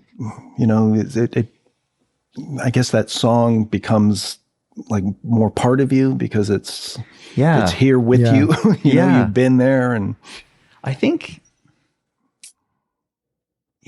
like it's very interesting because you're talking about like making people feel something, right? And I think art makes you feel something, but it's got to trigger you somehow, right? And so that is like a connection point that can trigger you. Yeah.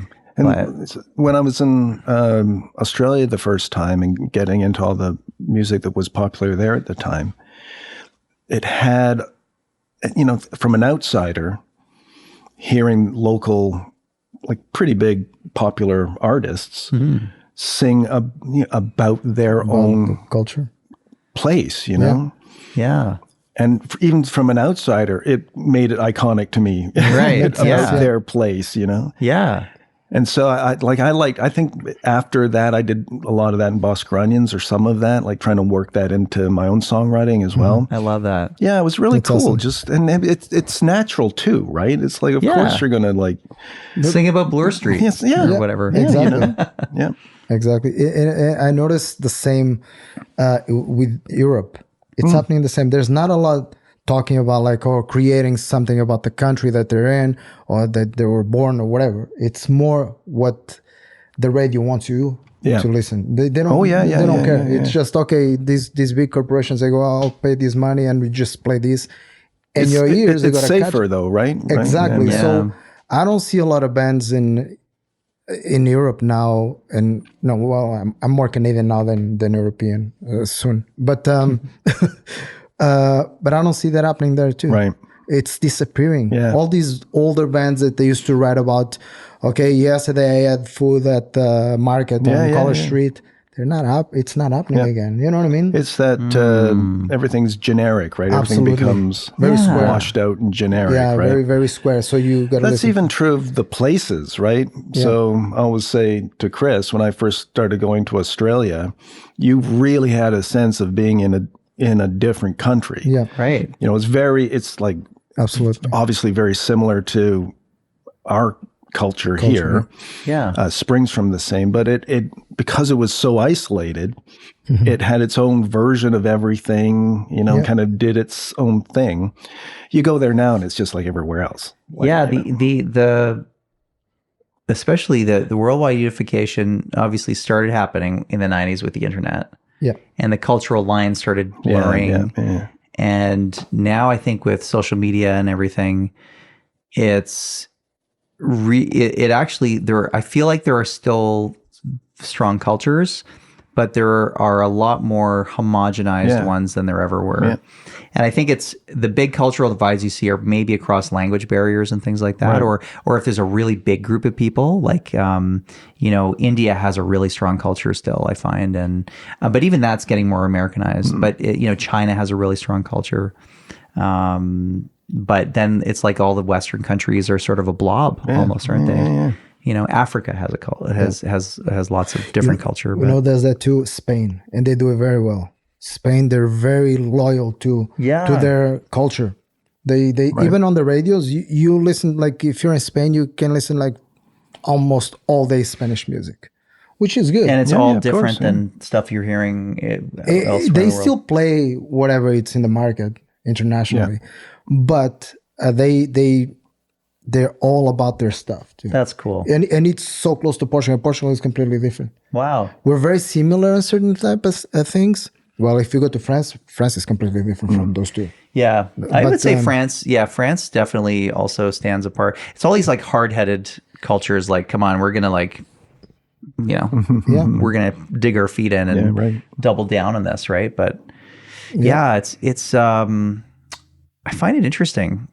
It's funny. Like I am seeing that there seems to be more than just the influence of governments and things like that, and local people groups kind of influencing things. It seems like there's like higher level stuff that's kind of homogenizing stuff, if you know what I mean. Well, like you said, like the technology is, we don't know what it's done to us, right? It's still too soon, you know, to know how 100%. this has changed everything, you know? Well, you said something earlier about the Spotify algorithm and how it was throwing you stuff that you liked because it was getting to know you, and everything we do on a device, like everything is analyzing us. Like we talked about this a little bit last week, but it's like how long you linger on a post. Yeah, all that. They'll record that. When in the post did you click like? What was your retention level? What was your swipe through rate? Did you stay for more than 3 seconds? Man. What did you like after that? What were your searches? What were you trying to search for? What do they think you'll like? And then they'll start advertising to you based on that. And they say like the algorithms, you think part of it is obviously the phones are listening to us. We know that 100%. But they also have predictive algorithms that are basically analyzing everything about us.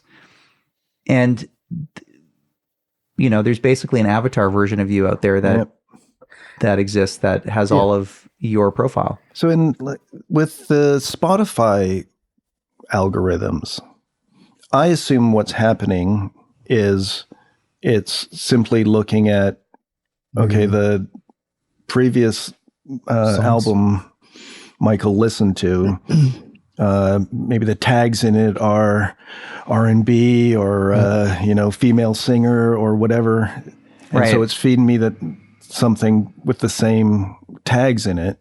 I assume that's how it's happening. See, I thought that too, Bluesy, and now I'm jazzy, something like that. I think it also has to do with your click-through rate for things that you fast forward, things that you'll linger on, things that you'll add to your library and heart, things that you add to playlists. Maybe things, I wouldn't doubt if it was sort of similar user kind of data. So it's like averaged out, this user likes this, therefore this user might like that. Right. I'm surprised, and again, I guess it's just because it's what it's feeding me. Yeah.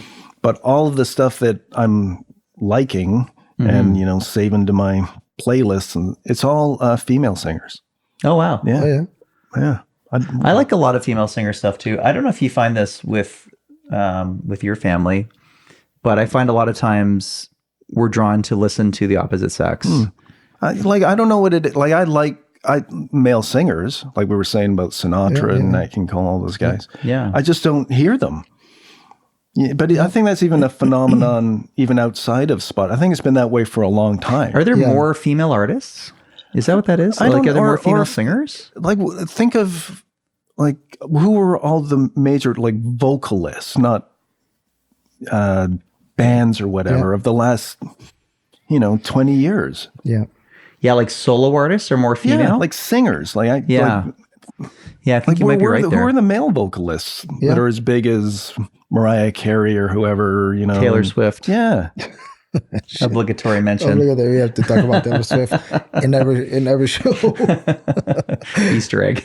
Nah, but yeah. Big fan, are you? No, my daughter is, and well, that's the age for that, right? It's true, which might be a problem in its own right. She's already telling me, Dad, don't forget the next album is coming. She has a new album coming soon, and she's getting married. They're like, okay, are we invited to the wedding? Yeah, it was like it blows my mind where it's like Taylor Swift announced she's getting a dog, and it was like all over headline news, and I'm like. Ooh, there's a lot of stuff to talk about in the world. I don't really need to know if someone has a dog or not, but it's news when you're a celebrity. The world is heading in a direction that it's completely messed up. Yeah. Completely messed up. And just followers. We're just followers. Even though you don't want to be a follower, you want to be independent, you can't because you're getting pushed into this. It's like a funnel. Right. We're being algorithmed in a sense into but I don't that. believe the algorithm because I love money. And the algorithm doesn't bring me money. I watch stuff about money. It doesn't bring me money. I'm still poor. But dang it. Nah. Something is wrong about that. Yeah. No, but it's this world is getting a little bit confused. Let's put it that way. Well, yeah. There's a lot of like big money interests that are again mining us for data and using us as product, and a lot of this stuff is free to use. And what do they say when something's free? You're the product. You're the product, right? And now Instagram, every second or third reel is an ad. Oh yeah. And on like we actually with our podcast, Instagram was a blank account, like not even being used to follow people, like literally just blank account. And it's starting to show like some pretty like racy stuff for a blank account. Right. So I thought to myself, I was like, this is weird because, there's no searches on it or anything like that. Like, where is it getting an algorithm from? Yeah. And then I thought to myself, like, kids are using this stuff and they're being exposed to all kinds of scams and advertising and potentially inappropriate material. And the Meta company isn't really vetting it. Right. So... Or they're seemingly not vetting it.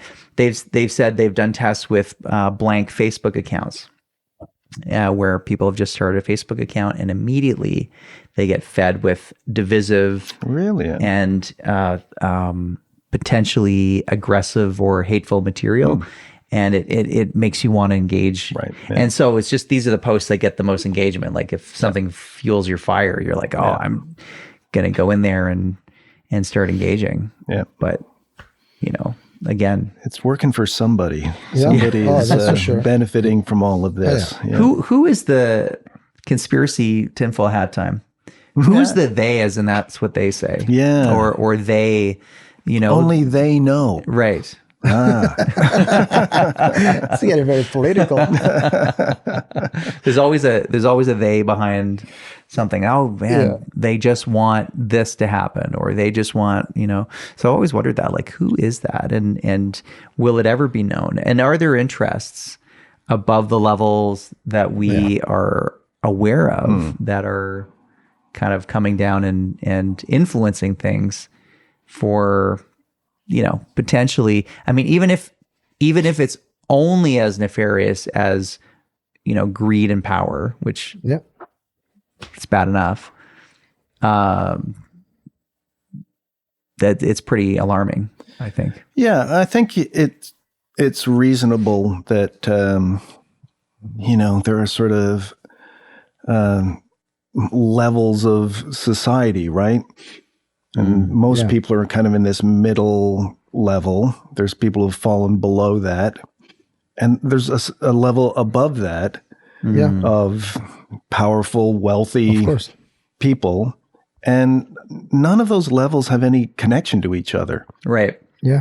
And nobody, like, if you're in that top level, you live a life that is completely out of context to people like us. It's like a different planet, actually, isn't it? Like a different civilization, right? Yeah. That's true. And you can, I don't think it's unreasonable to think that they don't particularly care about us. There's the word again. Which one? They Oh, they. don't care about us. We're just kind of, we're trying to figure out who they are. Yeah. I agree. It's interesting. I always thought, it's that there's always a push come election time, for instance, like get out there and vote. Get out there and vote. You can't have a choice unless you vote, which is all well and good. And I think it is important to, have your voice heard, for sure. But then there's also the flip side of, there are no people who are making $60,000 to $80,000 a year who are in high levels of government. I mean, everything is it's almost exclusively the super wealthy who get into politics at such a level. And so that is totally, as you said, it's in a different stratosphere as the people who are being governed. And so I think that's an interesting little thing to look at. Like, how do you come to terms with that? And what is the proper governance? And, could we ever get someone with perspective in there? I don't know, because it just takes money even to run things in the media. Yeah. Right. I think that the system weeds out people who have perspective like that. Right. It's not in the interest of the system to change itself. There's too much already invested in it running exactly the way it is. So why would they change it? Yeah, that's true. There's a really good movie. Did you see do you know the Kingsman Secret Service movies? I am aware of them. I haven't seen any of them, though. Okay, so there's like two Colin Firth movies, and then there's a prequel, and I think it's Ralph Fiennes in the prequel. And in the prequel, they have this council, and it's like all these world leaders that get together. And I think Rasputin was one of the guys. It's like it happens in the, what is that, early 1900s kind of thing in that Wasn't era. he Catherine the Great's friend or something? Rasputin? Was that Rasputin? He was a lover of the Russian queen, according to the song. Because you know the song, right? Bonnie M. And but anyway, so it's this council of these masterminds that are getting together and plotting out all the evil things that they're going to do, and they're going to go, okay, well, you can go to war now. Okay, you're going to declare peace here, and it's like this big council of like world leaders, right, kind of behind the scenes, kind of pushing the buttons of the world, but conspiring together, right, which is pretty interesting. And so I always wondered, like, is there any collusion with forces that we think are at odds with each other? It just makes you think. I don't know. I don't have an answer to it because I'm not one of them, whoever they are. There are theories like that, though, aren't there? Yeah. That Well, the expression, the left and right are both wings on the same bird. right. Is an expression. Yeah, I think that's true. Yeah. I think that's, the way it's set up is we're encouraged to think that what we're supposed to do as citizens is we're supposed to align ourselves with one faction of the ruling class and their supporters against another faction of the ruling class and their supporters. Mm-hmm. Yeah. That's what we've been trained to do. But what we should do is we should align with our fellow citizens against the ruling class. That's the proper dynamic, Yeah. I think, Well, that would take down the ruling class. Well, that's why they train us the other way, right? Yeah. Yeah. One of my my cousin's partner posted this a couple of days ago on Facebook. This is in the wake of all of the incredible amount of division over the Charlie Kirk shooting, people offering him or his family condolences, and then other people just, besmirching his name and anything he said and that type of thing. There's just so much hatred and sadness and passion that people display. But it really was a week that made me want to leave social media, to be honest. Just seeing the division, it was just upsetting because it's like, what's the...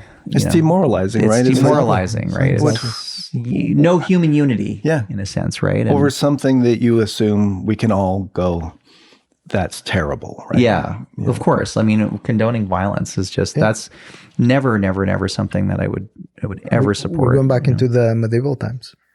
Well, basically.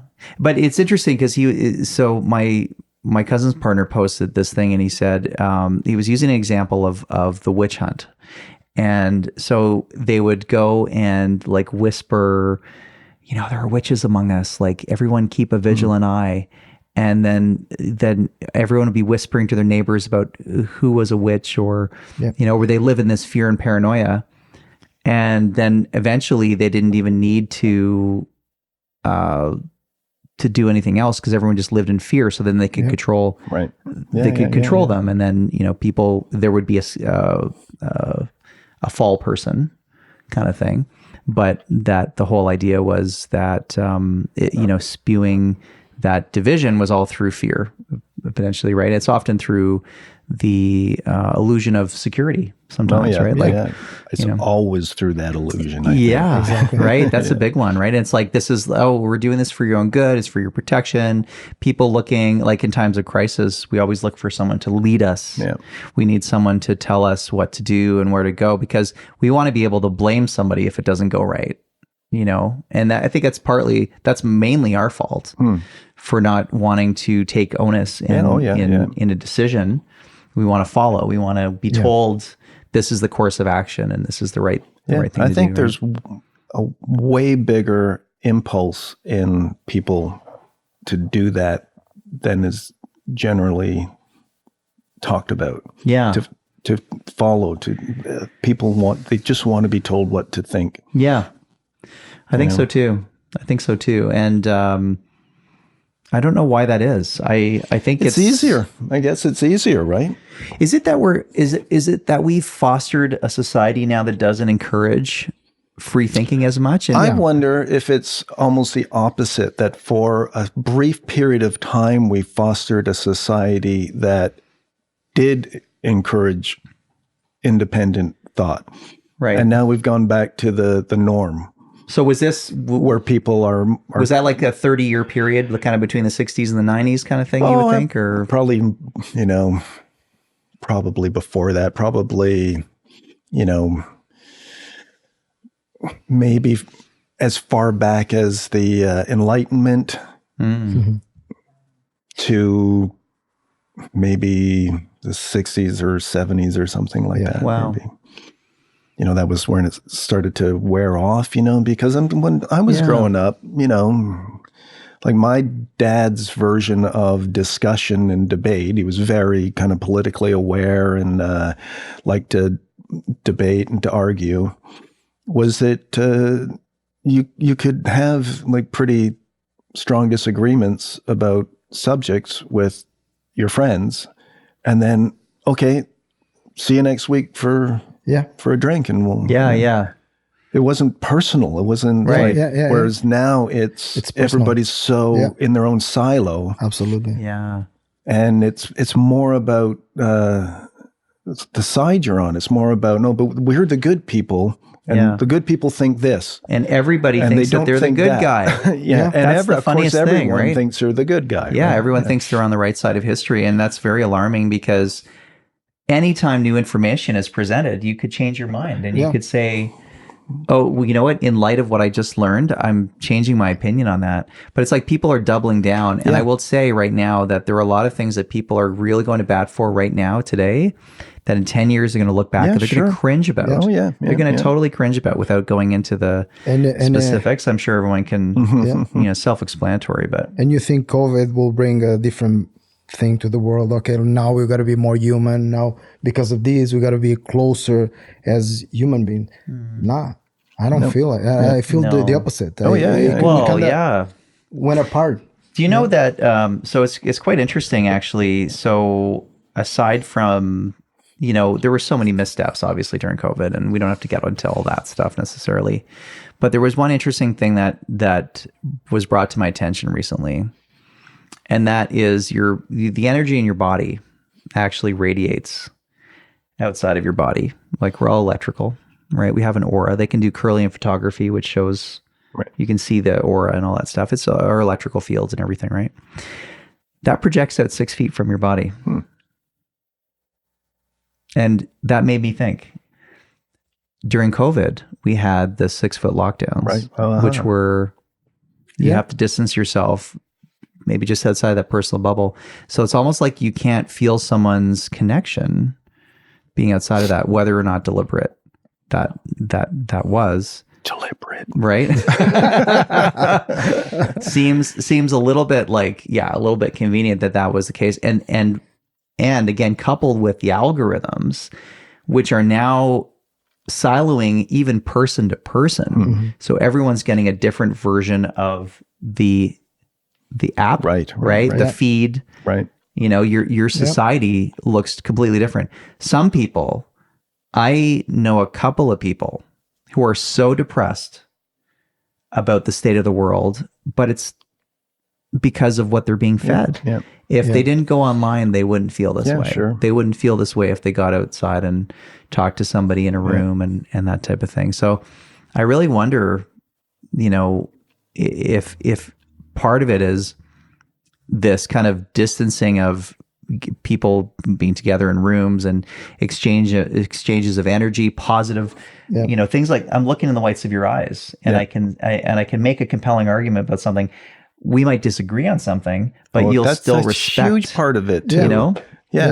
Right? And you can, like, if you're doing things online, if you're communicating online, who was saying that? Somebody said, I was listening to somebody recently saying, it's kind of obvious, I guess, but you're missing so much of the communication. All you're communicating is the intent, the content of you're missing everything else that is a part of the nuance, the human communication. Since the dawn of time. We're removing that from the main form of communication now. Right. Well, body language. And we're leaving the least important part is what's being passed between people. Right. It's like, but all the humanity part of it. And I think that's probably a big part of all the, with the Charlie Kirk thing even. I think the medium of digital technology, like, you stop seeing people as people, right? They become, like you say, avatars in your head. Of themselves, right? And you've created this version of them based on what you've chosen to. They're not real. They're not real. They're just an image that represents them in your head. It's very reductionist. I would say it's really, it's like narcissism, like pathological narcissism, when the narcissist creates an image of other people in their head so that when they talk to you, they're not talking to you as you think of yourself. They've got a picture of you in their head that they've created. And that's who they're interacting with. Exactly. Well, have you ever had an imaginary fight with somebody? An imaginary fight? Yeah, like for instance, you go away, like someone says something really awful to you and you walk away, and then like in your mind you're picturing going back and forth with them and what you would say and everything. All the time, yeah. And you go so far off in this tangent of like, this didn't happen. Yeah. It's like having a dream about someone. It's like none of that happened in real life. Oh, you're right. Yeah. Right. And we assign that to people. It's like, or have you done the thing where you're, okay, when I see that person, I'm going to say this. And then you see them and they're like, oh, they're fine. Yeah. What was I thinking? Great person. I get into those imaginary fights all the time. I finish the whiskey. Who drank the whiskey? Who drank the whiskey? I want to know. Do we have a problem here? And then I realize, oh, it was me. So I actually, total side note, but that reminds me, I've heard the best marriage advice, which was that this young couple, they decided to, because they were really annoying each other with their things. Like the guy would leave his socks lying on the ground and, what's wrong with that? The girl would leave her hair products all over the counter in the bathroom, and they were just like driving each other nuts. So they decided to make up an imaginary butler named Corey, I think it was. And they were like, every time something ticked them off, they were like, oh, I can't believe Corey left his socks on the ground again. Oh, it's so annoying. And then they have a good chuckle, and they were totally fine. That's kind of like Chris, her advice to couples is to do the I'm preparing myself to forgive you line. It's actually from Withnell and I, isn't it, Chris? It's a line in that movie, Withnell. Oh, right.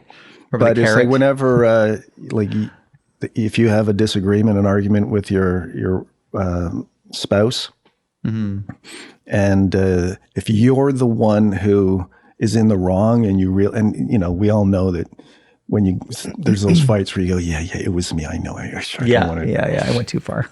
if you let a little time go by, and then you go up to your spouse and you say, I'm preparing myself to forgive you. It's the same kind of. Did you say that if you're the person in the wrong? Yeah, if you're in the wrong. It kind of breaks the tension, sends a signal that, okay, he knows he screwed up. Let's just. I like that. Yeah. Let it go. And that's good advice, Chris. Thank you. Of course, I rarely ever have to do it in our relationship. It's mostly Chris who has to say it. I don't know about you guys. Such trouble. I don't know about you myself to forgive you. But for me, I'm always on the wrong. I'm always the wrong person. Even if it's not me. You know what they say, though, there's right? something wrong with me. They say, what's the expression? Win an argument, lose a friend.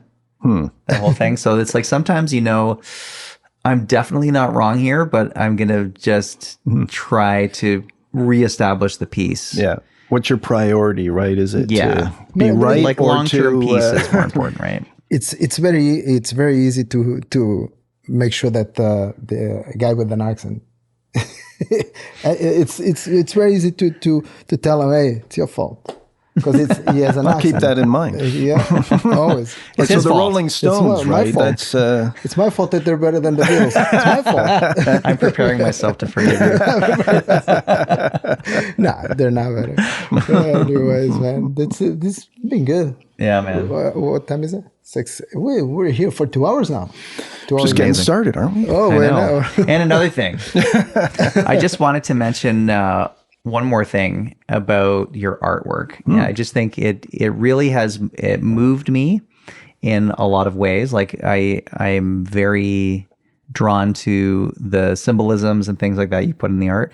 And there's one painting called Social Media. Oh, right. That I adore. Great. And it's like there's like a hook and there's like tendrils in the guy's head and all this stuff. And then there's like a blindfold, I believe, right? Or is it the hand?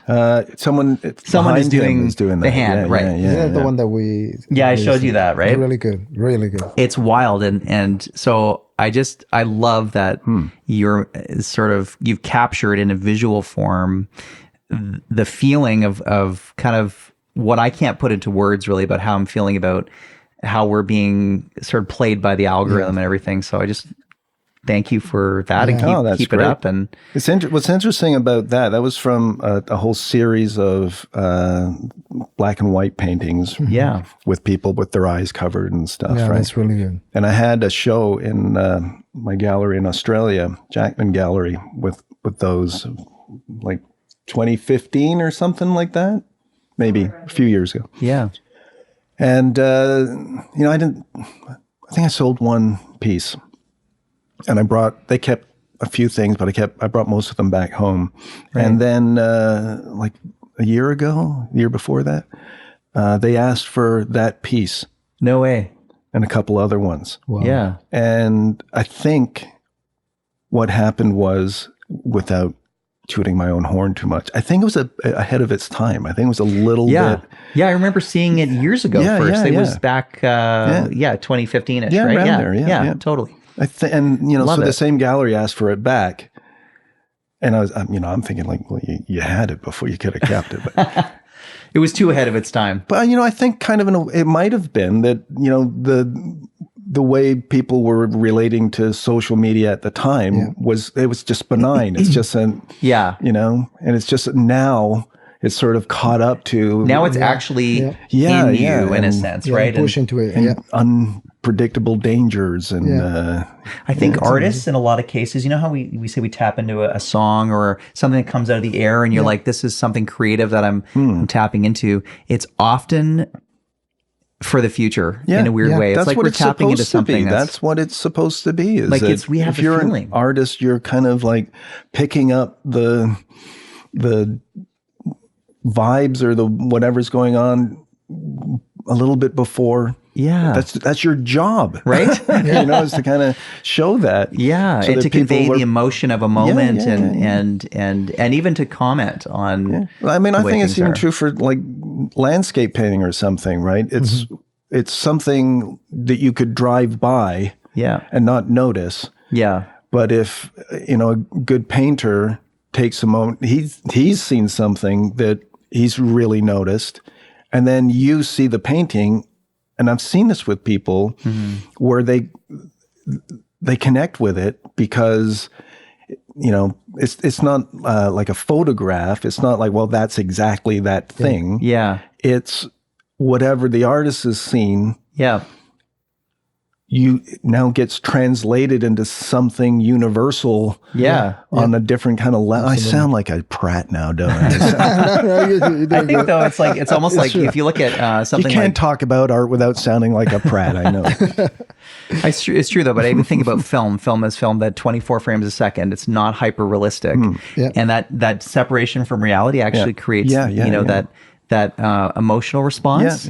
And also I just think, when you're an artist, you're bringing things into focus. You might have, like you did with the musical instruments series. It's like one instrument that, you just think of as part of a group of instruments or something, but it's like black background. There it is. And you're sort of looking at every nuance of the instrument and paying attention to it. And life is such an amazing, beautiful experience. And so much of it is just, it goes unnoticed because we have such busy lives. I love art in that ability to bring everything into stillness, Yeah. And that's why I think like Instagram was way better when it was photos, for instance. Right. Same idea where stillness, and then you can see something and your imagination fills in all the gaps and stuff. So anyways, please keep it up. And I would also like to just shout out the fact that you just released some new music. A song called Grass Stains. Yes, we which did. is out now, which I had the pleasure of producing. That's awesome. And this will be our fourth, and we have like a whole bunch of other songs on the burner. We are slowly unleashing an album, which will be finished in 100 years from now. When I'm 77. That would make Thank you minus. you, Ben, for the amazing work that you do on all of that stuff. And My pleasure. great collaborating with you all the time, and hope to do more of it. Yeah, there that's will great. be lots more. So before we go, we have something for you. Actually, we have two things for you. Uh-oh. One is a present from us. I don't know if you want to pass it back. All right. And you just Merch. Need to pay, of course. You don't need to pay for that. Oh, even better merch. And second, Rock the dads. set of the questions that we never asked. There you go. And that was a great show, actually. Yeah, it was fun. Thanks, guys, for. We're a little bit blue on the keychain, but we need to peel. Oh, you just right. need to peel the. It's pretty good. It's pretty sweet. Thanks for that, guys. Nah, Yeah, no thanks, worries, man. Michael. It was a real pleasure. Thanks for having It was us. fun. By the way, Yeah. thank you. Awesome. Great. High fives all around. Woo. That's the lowest form of male ritual. All right, We're good apes. stuff. We're finished. Rock